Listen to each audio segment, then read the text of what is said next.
Cientistas acabaram de descobrir algo incrível na África. Nas profundezas do continente, escondido sob uma das florestas tropicais mais densas do planeta, repousa algo que vira de cabeça para baixo toda a nossa visão da história da humanidade.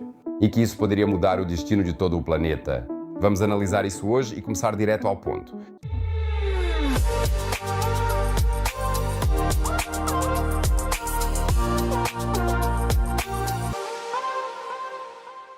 A África, um dos continentes mais fascinantes e misteriosos. Me escreve quem de vocês já esteve lá e em quais países. Eu ficaria muito interessado. Hoje vamos viajar para a Bacia do Congo. Quem pensa em uma selva impenetrável e deserta, em uma das últimas áreas selvagens realmente intocadas do nosso planeta, Ele provavelmente está completamente enganado. Novas pesquisas indicam, na verdade, que aquilo que hoje consideramos natureza intocada pode, na realidade, ser uma paisagem cultural coberta pela vegetação. Uma espécie de arquivo arqueológico que esconde milênios de história humana sob suas copas de árvores. A pista decisiva é fornecida pelas chamadas African Dark Earth, em português, terras escuras africanas.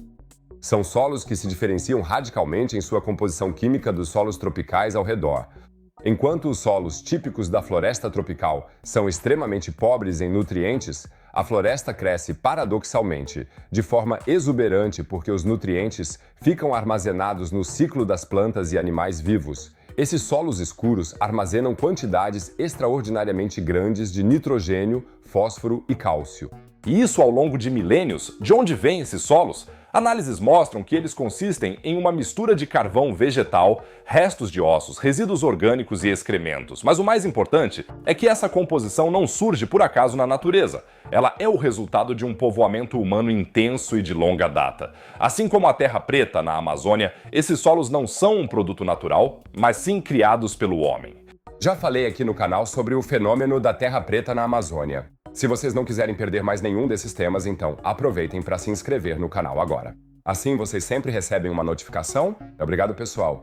E agora fica realmente interessante porque, onde quer que se encontre essa terra escura africana, lá viviam pessoas antigamente, ao longo de muitas gerações, de forma estável e organizada.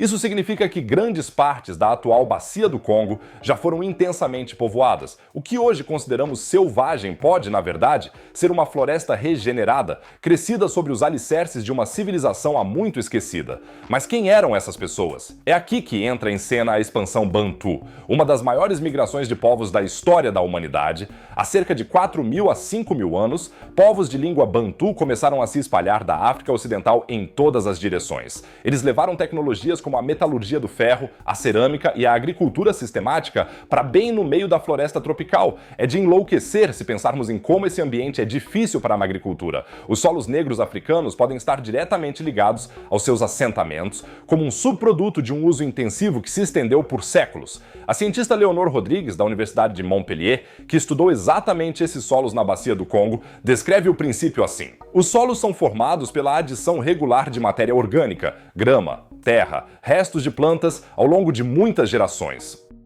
Sua equipe mostra, em um estudo publicado na Scientific Reports, que esse tipo de manejo do solo aumenta significativamente a fertilidade do solo, enquanto ele é ativamente cultivado. O que é especialmente interessante é que a população local, em algumas regiões, tem até um nome próprio para esse solo escuro e fértil. Entre os Kuranko e os Kizi, na Guiné, por exemplo, eles são chamados de Tombondu, o que significa a terra de um antigo assentamento. Isso mostra que o conhecimento sobre esses solos criados pelo homem nunca se perdeu totalmente. Ele continuou vivo na tradição local, enquanto a ciência só agora está começando a compreender isso. Mas ao reconstruírem a história da região, os cientistas se depararam com algo extremamente estranho. Dados arqueológicos e ecológicos indicam que houve um declínio drástico da população na Bacia do Congo entre aproximadamente 400 e 600 depois de Cristo. O motivo exato ainda não está esclarecido até hoje. Mudanças climáticas que destruíram as colheitas, epidemias que se espalharam em aldeias densamente povoadas, provavelmente uma combinação de vários fatores, e a pesquisa ainda está no começo. O que aconteceu depois, de qualquer forma, é notável. Os assentamentos foram abandonados e a natureza recuperou as terras.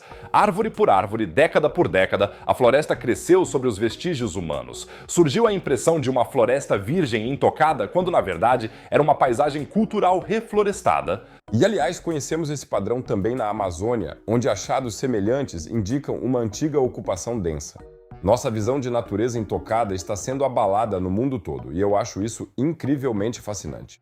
E há ainda outra dimensão maior dessa história, que vai muito além da arqueologia. A Bacia do Congo abriga, na verdade, uma das reservas de carbono mais importantes de todo o planeta. As enormes áreas de turfa e pântanos da região armazenam cerca de 1/3 do carbono retido em pântanos tropicais em todo o mundo, embora cubram apenas 0,3% da superfície terrestre total. O pesquisador ambiental Travis Drake e sua equipe da ETH Zurich comprovaram que esses antigos reservatórios de carbono já estão começando a liberar o carbono armazenado. Foram estudados 2 grandes lagos de águas negras na Bacia do Congo, o Lac Mai-Ndombe e seu vizinho menor, o Lac Tumwa. O resultado surpreendente, até 40% do CO2 que esses lagos liberam na atmosfera não vem de massa vegetal recém-decomposta, mas de turfa com milhares de anos. Travis Drake descreve assim: "Ficamos surpresos ao descobrir que carbono antigo estava sendo liberado dessa forma, pois o reservatório de carbono tem, por assim dizer, um vazamento por onde o carbono milenar escapa."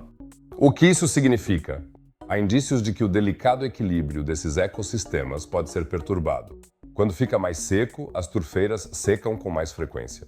O oxigênio penetra mais profundamente, as bactérias decompõem o material orgânico e enormes quantidades de CO2 são liberadas. O professor Jordan Hemingway, da ETH, resume bem: "Nosso receio é que o equilíbrio se rompa. Se as secas se tornarem mais longas e intensas, os lagos de águas negras dessa região podem se tornar fontes significativas de metano, com consequências para o clima global." Aliás, ainda não se sabe exatamente como tudo isso acontece.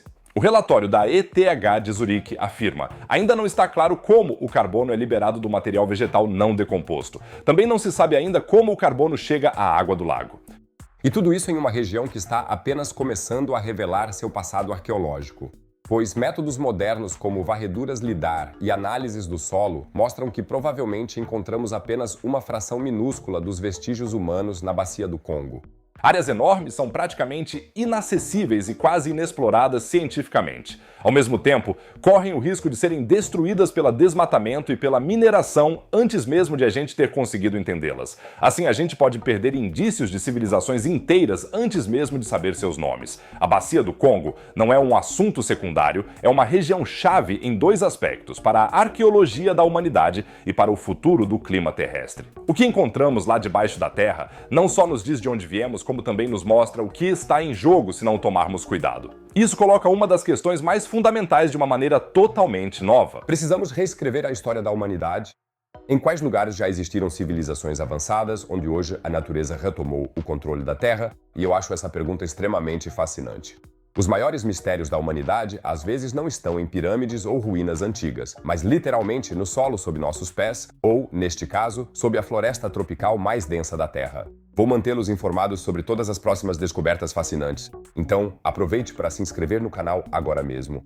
E falando em legados da humanidade, no próximo vídeo, vamos ver os danos causados por um ataque de drones à usina nuclear de Chernobyl e o que as últimas análises técnicas dizem sobre isso. Isso é realmente assustador e fascinante ao mesmo tempo, pois os danos em Chernobyl são mais dramáticos do que todos imaginavam. O vídeo sobre isso está no canto superior direito, não deixe de clicar, é muito interessante. No canto inferior direito, como sempre, tem outro vídeo sobre ciência e espaço. Fora isso, diria que nos vemos no próximo vídeo. Fiquem bem, pessoal!